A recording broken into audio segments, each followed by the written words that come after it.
We are Ilocanos. We say, you can stop the car instead of lumadim kayat. Nagtapwakak dito eh.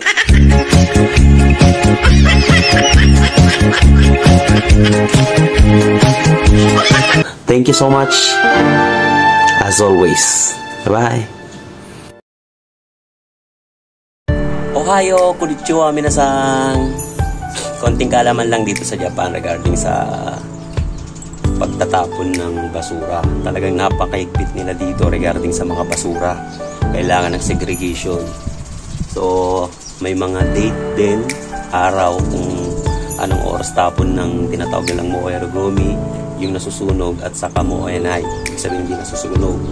Yung mga araw na tapon ng bakal, plastic, saka yung mga sodai-gomi. Ibig sabihin sodai-gomi, mga malalaking bagay, katulad ng mga foam, sopa, aparador, bike, mga ganyan.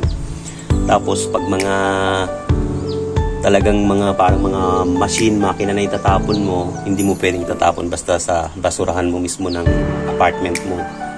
Kailangan itawag mo at ikaw pa yung magbabayad. Tapos pipick upin nila. So sa mga nagbabalak pumunta ng Japan, maging aware kayo. Kailangan nyo mapanood to, matutunan yung mga simpleng bagay dito sa Japan kasi mahigpit. Pwedeng ikasira ng visa nyo. Pag nahuli kayo, 2 to 3 times, tatawag sila sa kumyay nyo, kung sino yung agency nyo, at hindi ka pa rin sumunod, pwedeng i-provoke yung visa mo, pauwi ka ng Pilipinas. So, let's go.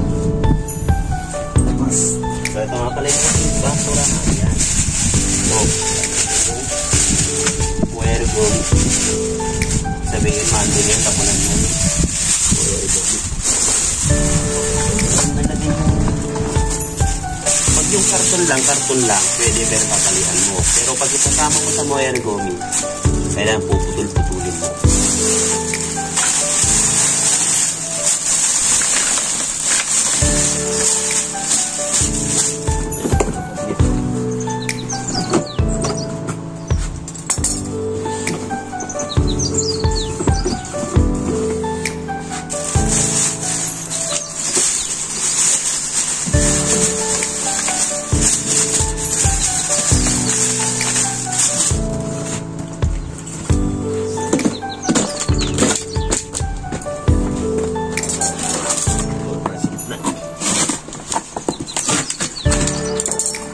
Kasi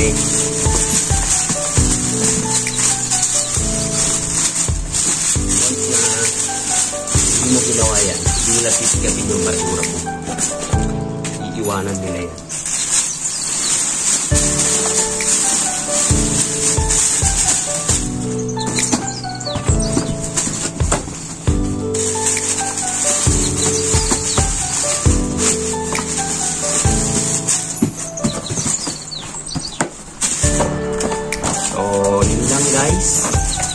More updates sa mga ibang policy rito sa Japan, lalo na yung mga nagbabalak pumasok,